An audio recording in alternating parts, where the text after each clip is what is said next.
What is up, my friends? You are most welcome along to Tuesday evening's Anfield Agenda News Roundup. Today we're going to be asking the question, has Trent Alexander-Arnold really agreed to a record-breaking contract with Liverpool Football Club as per a report today? Well, we're going to try and figure that out. On top of that, we're going to be talking about Liverpool parting ways with a company that they've been working with for the last few years under Jurgen Klopp. We're also going to give you a little update on why it was that Curtis Jones had to pull out of the England squad. That and lots more over the next few minutes, including a little bit from Van der Vaart about why the Dutch team missed the presence of Virgil van Dijk. You know the drill though, friends. We want to know your thoughts, so do let us know in the comment section. Drop a like on the video, and most importantly, don't forget to hit that subscribe button if you haven't already done so. A little reminder as well that Anfield Agenda will be live at the Hot Water Comedy Club November the 15th in the magnificent city of Liverpool. It is an all-ages event and you can get your tickets to it with the link in the description of this video. Right, let's get straight into it. So, firstly, the referees and the assistants have been confirmed for the game against Chelsea at the weekend. Your referee for the game is going to be John Brooks, assistant Simon Bennett and Darren Can, fourth official Craig Pawson, and on VAR Michael Oliver with assistant Stuart Burt. So they are the officials for the game against Chelsea, and just a reminder, this is a 4:30 kick-off on Sunday, and you know we'll be here for a watch-along of it.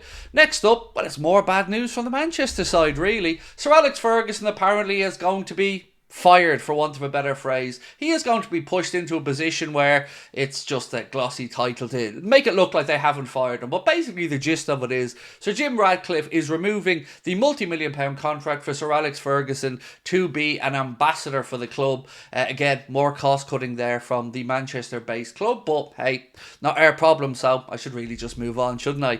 Next up, the reason that Curtis Jones pulled out of the England squad is just the birth of a new baby, and what a wonderful addition to Curtis Jones' life a newborn baby is going to be, and of course to his partner as well. We congratulate them both on the birth of their new child, and again, a very good reason to miss a game of football there, Curtis, and nobody could blame you. You want to be there at the presence and the birth of your baby, so congratulations to Curtis and his partner.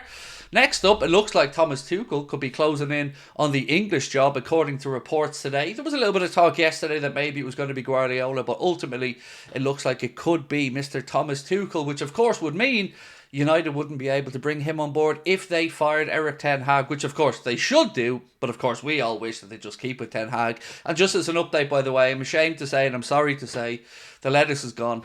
He's beaten the lettuce, so he's survived past the lettuce. Now we're on to the Anfield Agenda potato to see if Eric Ten Hag can outlast that. Now I think he got lucky. I think the international break played a big part in this.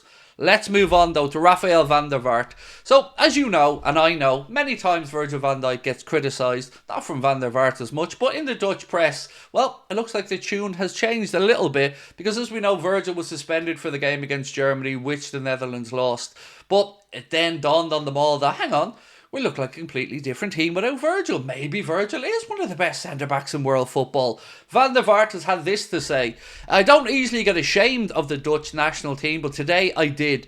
We attribute so many attributes to them, but it's completely wrong. You can't analyse it. Everything just goes wrong. Then we have doubts about the absence of Virgil van Dijk. Of course you miss him. All well and good, Mickey van der Ven, but he's no Virgil van Dijk.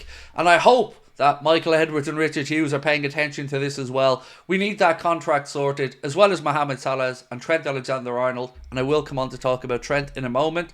At the start of the video though, I did say to you guys that Liverpool had parted ways with a company that they had been working with. That company was Neuro 11. So Arne Slot has decided that he wants to go in his own direction. This was a company brought in under the Jurgen Klopp era to help Liverpool with decision making in big moments, to work on their breathing and just get the players zoned in and ready to go, whether it be set pieces, penalties, free kicks. So Neuro 11 have been obviously a big part of Liverpool over the last few years, but now they have moved on, and Arne Slot has decided that he wants to go in his own direction. No real problems there. A little bit of an update with regards to Jayden DANNS as well. James Pearce was writing for The Athletic today, and this is what he had to say about Jayden DANNS and his recovery from injury. There's positive news on young striker Jayden DANNS, who has been sidelined since pre-season with a stress fracture in his back.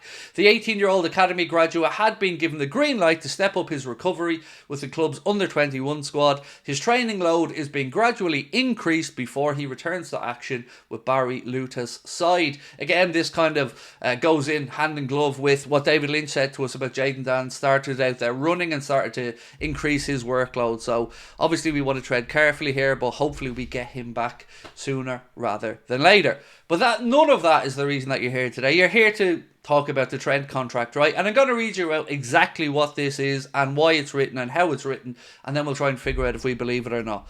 So, I believe it was Graham Bailey who wrote this piece for TBR Football, and he said, TBR Football have claimed that the 26-year-old defender is going to stay at Anfield after talks over a new contract at Anfield. As per the report, the Liverpool star will put pen to paper on a new deal before Christmas this year. Goes on to say, timing is key for the Reds as the Liverpool defender will be able to indulge in talks with other clubs in January, and his contract situation would allow him to negotiate a pre-contract agreement.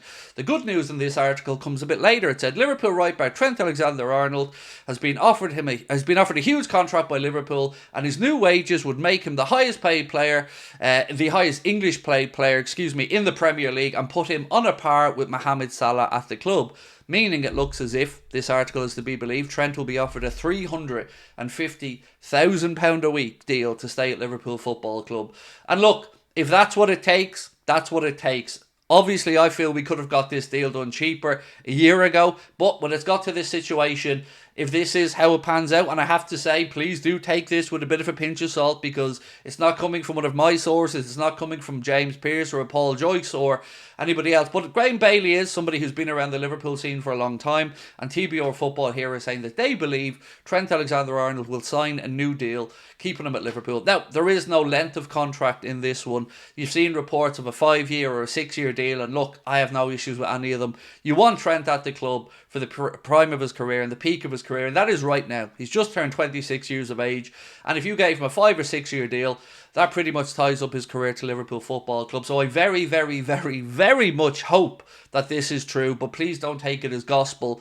I'll tell you what though, it's better reading this type of stuff than reading that Trent's off to Madrid. I mean, I'll take these type of articles over those any day of the week. But of course, until we get the official announcement from the club, we all have to just wait and hope. So another little bit for you guys, Omar Maro. So Egyptian journalist Lauds Marmoush. This piece said, speaking to Bill, Tariq Mitwali said of Marmoush, everybody here is predicting a very good future for him. In my opinion, Marmoush is in a better position than Salah was at this stage. If he continues like this, he'll be better at some point.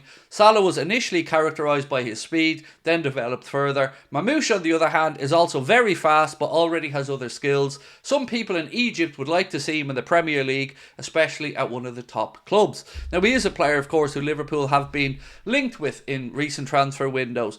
I've no doubt Liverpool are looking at Omar Marmoush, but for me it would be a sign that we've given up on Darwin Núñez. So if we get to that point where we say, look, Darwin Núñez isn't going to be that guy, then maybe Omar Marmoush, his versatility and of course the great start to the season he's had in Germany would be an option for the Reds. So that is it from me until 8:45 tonight, when of course I will be back with the late night agenda. Hope to see you guys there. Don't forget to let us know your thoughts on everything I've spoken about in this evening's video in the comment section, and most importantly though, don't forget to drop a like and hit that subscribe button. Really appreciate your support as always, my friends, and again, great to be back with you guys. Looking forward to be live again tonight at 8:45. I'll talk to you then. Much love. Bye bye.